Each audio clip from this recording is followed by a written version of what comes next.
Walang duda na maganda ang munisipyo ng Balabac dahil sa mga isla na meron ito na ika nga ay nagsashine in the sun dahil sa mga pino at puting buhangin ng mga ito na napapaligiran ng kulay asul na tubig.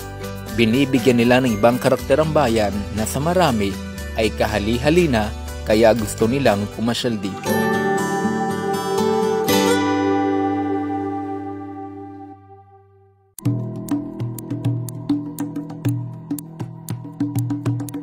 Pero hindi rin lingid sa marami na bukod sa mga taong naninirahan ay mayroong isang uri ng wildlife na naninirahan na kanilang kapitbahay at ito ay kinatatakutan.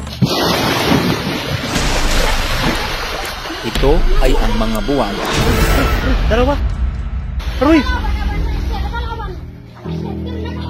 Okay, mingay.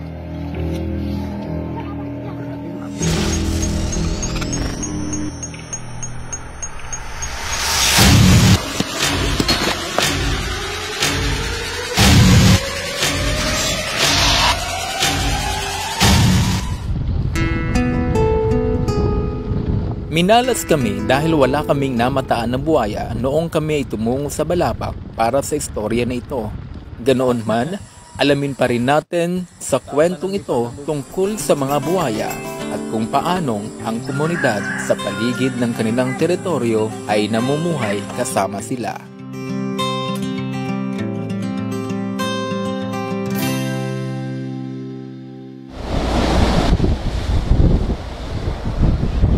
Palagi ang laman ng mga balita, ang Balabac, kung ang pag-uusapan ay ang pag-atake ng buwaya, may ilan pang hindi pinalad at nasawi dahil dito.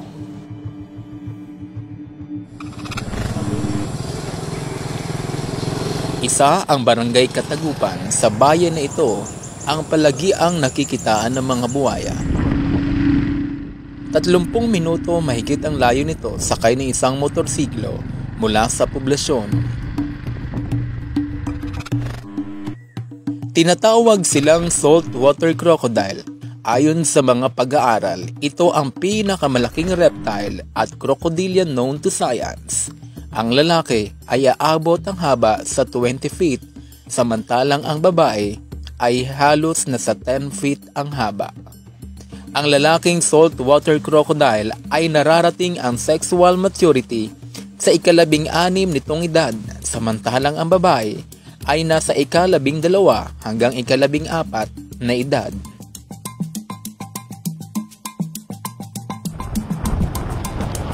Alas 6 pa lang ng umaga nang ako ay umalis sa poblasyon proper mula sa aking pansamantalang tinutuluyan para buuin ang storyang ito.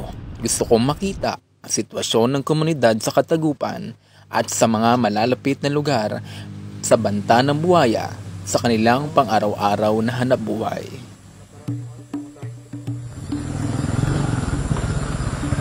Naabutan ko ang isang residente ng Katagupan na si Timothy Mislong na sakay ng kanyang bangka kung saan sa ilog siya dumadaan araw-araw. Sakay ng kanyang bangka, dito niya inilalagay ang mga isdang huli upang dalhin ito sa barangay proper. Araw-araw niya nang naging kalsada ang ilog ng Katagupan na madalas na nakikitaan ng buwaya. Ang sa amin po dito, pag nakikita namin, ginapabayan lang po namin siya.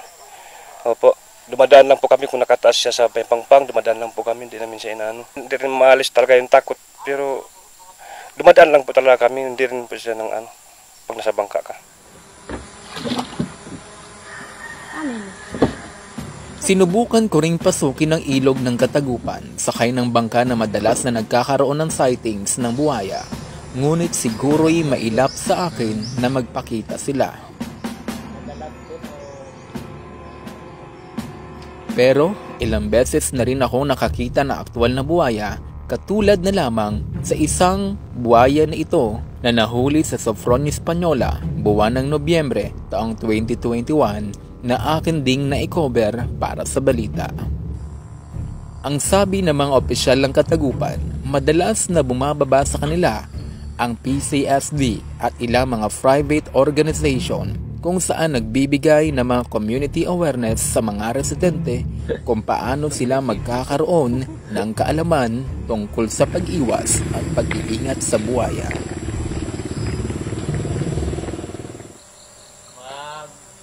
Sabi ni Noel Aban, kagawad ng Katagupan, ang kanilang barangay ay palagiang nagpapaalala sa komunidad na kung makakita ng buwaya, ay i-report ito sa kanila at huwag na huwag itong sasaktan at gagalawin.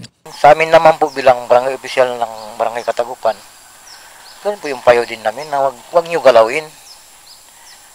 Kasi nga, delikado rin. Pag pinatay mo, ikaw rin makakasuhan, di po. Sa katunayan, taong 2020, nasa 8 crocodile to human conflict o crocodile encounter ang naitala ng Palawan Council for Sustainable Development staff. 2 naman sa taong 2021 kung saan isa ang nakaligtas at isa naman ang nasawi. Oktubre taong 2021 naman, isang lalaking 15 anyos ang kinagat sa ulo ng buwaya habang nangingisda sa gabi sa Sitio Kalugkog sa Barangay Ramos at bawian ito ng buhay. Isang araw pang nakalipas bago lumutang ang katawan ng lalaki. Makatawag talaga sa amin. Ayon kay Mitra Tangilani, ang siyang MDRRMO, direkta na nilang dinadala ang mga residenteng naging biktima ng buwaya sa kanilang malapit na Rural Health Unit o paggamutan. At kung malala ang kaso ng kagat o atake nito, ay agad na itong dinadala sa mga ospital sa Batarasa at sa bayan ng Brooks Point sakay ng kanilang mga emergency boats. Sa pagtutulungan ng mga constituent natin, kagad-agad tayo magresponde. Even nakikita pa lang nila, makatawag talaga sa amin. Fully cooperation na rin ng mga barangay kapitan, hindi lang mga kapitan, mga barangay official, kundi pati yung constituent mismo. Nag-info na sa amin yung bato pag may mga ganon. Tayo naman, pag may mga ganon, pag mga risky ang pinag-uusapan, nandoon tayo lagi.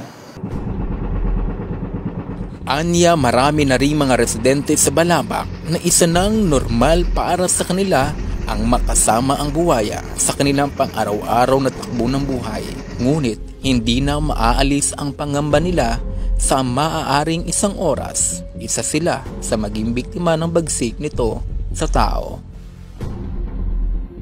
Sa katunayan, sa taong 2019 at 2020 ay parehong nasa siyam na human crocodile conflict o pag-atake ng buwaya ang naitala ng PCSD. Ngunit 2019 ang may naitalang mga namatay. Yung PCSD at saka yung isa, may mga sariling lakad din. Pero nag-coordinate naman sa atin. Tayo naman, hindi na natin hinihintay mga kung ano yung mga ginagawa nila. Pero tayo naman, lagi nating pinaalala sa mga barangay official, huwag nyo kaming asahan all the time kung meron tayong magawa na ibang remedyo para lang maimpuhan yung mga tao, para aware sila, to make it safe lang sila. Kailangan impuhan na natin. Lalo na pag may nakita natin na ay may mga buwayang dito, abay, abisuhan na kagad natin yung mga constituent na huwag lumapit sa mga area na yun. Ayon sa tagapagsalita nito na si Jovic Fabelio, nangyari ang pinakaunang atake ng buwaya sa bayan ng Balabac taong 2010 base sa kanilang tala. Ngunit kung tatanungin ay taong 1990 noong mangyari ang pinakaunang pag-atake ng buwaya sa lalawigan ng Palawan na nangyari sa Barangay Taratak sa bayan ng Batarasa. Based dun sa personal communication ko kay Salvador Guio ng PWRCC, noong 1990 raw, yun yung recorded nila sa facility nila na merong crocodile attack.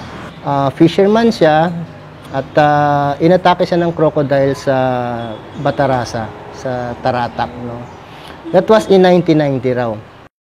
Ayon sa kanya, nangyayari ang engkwentro ng tao at buwaya dahil nabubulabog ang kanilang teritoryo o tirahan na sana ay hindi na pinupuntahan ng mga tao. Tinagurian ng mga buwaya na teritorial, kaya naman kapag mayroon itong nakikita na banta sa kanila, ay doon nangyayari ang mga insidente ng pag-atake.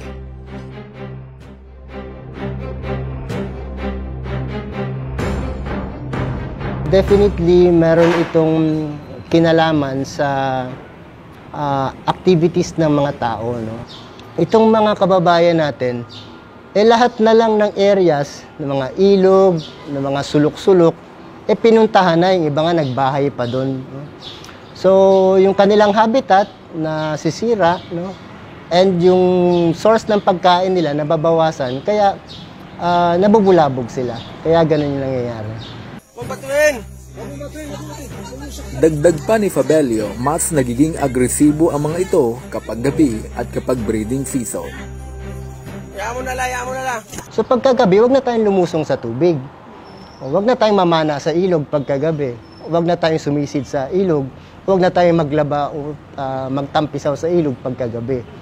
So yun, one way to prevent HCC is knowing what is the behavior of the crocodile and how we can respond to it. Base sa tala ng Crocodylus porosus Philippines Incorporated o CPPI, mayroong mahigit 500 buwaya sa bayan ng Balabac at ilan sa mga barangay na may mataas ang kanilang populasyon ay sa Barangay Katagupan, Barangay Ramos at Barangay Bugsok sa bayan ng Balabac.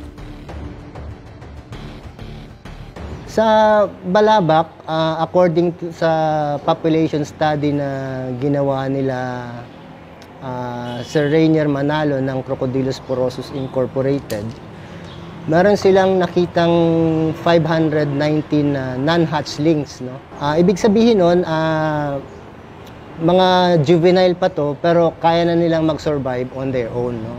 Hindi na to kailangan pa ng parental care. Sa ngayon, ang mga buwaya o saltwater crocodile ay critically endangered species dahil na rin sa kanyang mabagal na pagdami. Malaki rin anya ang papel na ginagampanan nito sa kalikasan dahil nagsisilbi itong keystone species kung saan kapag nawala ito ay apektado ang buong ecosystem. Keystone, ibig sabihin ng keystone, pag nawala siya sa isang river ecosystem, maapektuhan lahat ng cycle. Nutrient cycle, food web, lahat ng cycle na nangyayari doon sa ilog, mapuputol dahil wala na si buwaya. Sinabi din ni Fabelio, mayroon pa rin silang naitatala ng mga insidente ng sadyang pagpatay sa mga buwaya dahil sa ilang dahilan, kasama na dito ang mga paghihiganti dahil may inatake na tao o kaya naman para ibenta ang balat nito na ginagawang mga materyales para sa mga bag at iba pang kagamitan. Ilang batas naman na pumoprotekta sa mga buwaya ay ang Wildlife Act of the Philippines kung saan ipinagbabawal ang pagpatay at pagsira ng kanilang tirahan. May mga batas din na matagal na pwedeng makatulong sa pagproteksyon ng buwaya katulad ng Water Code of the Philippines, no? Na itong Water Code of the Philippines, actually magandang batas sana ito, pero hindi ito nasusunod sa buong Pilipinas. Ang basic nito, both sides of the river, 20 meters, tawag yan, riparian zones, bawal ang kahit na anong activity. Bawal tumira, bawal maglaba, bawal kung ano-ano, basta bawal kung easement yan eh. Ang problema, si tao, pumasok na ron mismo sa tabi ng ilog o sa ilog na mismo nagbahay. Kaya yun ang nagiging problema. Kahit may mga insidente ng pag-atake ng buwaya, ay hindi ito pwedeng basta na lamang alisin sa natural habitat dahil kinakailangan na pasok ito sa 5 kriteria. Unang-una, dapat merong confirmed, verified report ng insidente. Pangalawa, dapat yung size ng crocodile is more than 10 feet. Equal or greater than 10 feet. Bakit? Yung mga buhaya kasi na 10 feet and above, may capacity na talaga silang mangagat. Pangatlo, proximity of incident to the barangay proper. No? So, kung ang pinangyarihan ng crocodile bite o human-crocodile conflict ay within 1 kilometer range lang doon sa barangay, at hindi na siya umaalis doon, pasok siya sa criteria. Ika-4, attack despite of presence of quality habitat. Halimbawa, ito yung kabahayan. Ito yung ilog. Mahaba si ilog, 10 kilometers, so haba. Si buhaya, kahit na mahaba si ilog at marami pang pagkain dyan at maraming tirahan, balik siya ng balik dito sa area na ito. So pagka ganon, abnormal na yung kanyang behavior eh. Ikalima, yung last, dapat yung pag-atake niya outside ng breeding season. Ang outside ng breeding season, simula October hanggang February. Simula March, April, May, June, July, August, September, 7 buwan, yan yung breeding season. So during that breeding season, ang mga buhaya aggressive. Kasi nga, kailangan nilang proteksyonan yung kanilang mga young, yung kanilang mga anak.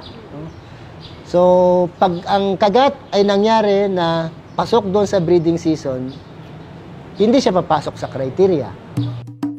Taong 2019 naman, noong isagawa ang Trade Days workshop sa bayan ng Balabac, kung saan nakabuo ng 10 years crocodile conservation program, kung saan tinalakay kung paano pangangalagaan ang mga buhaya sa Palawan, kasama ang restoration of habitat, paggawa ng crocodile sanctuary, ways to minimize poaching at marami pang iba. Sa hawak na data ng Crocodylus Porosus Pelfins Incorporated o CPPI na nakabase sa Manila, isang non-government organization at nangangalaga sa mga buhaya, katuwang din ang pamahalaan sa Crocodile Awareness and Protection. Sa 65% na human-crocodile conflict incidents ang naitalin nito mula sa taong 2020, 57% nito ay mula sa munisipyo ng Balabac sa Palawan. Mula dito sa bayan ng Balabac, Ruel Alabe para sa Palawan News Special.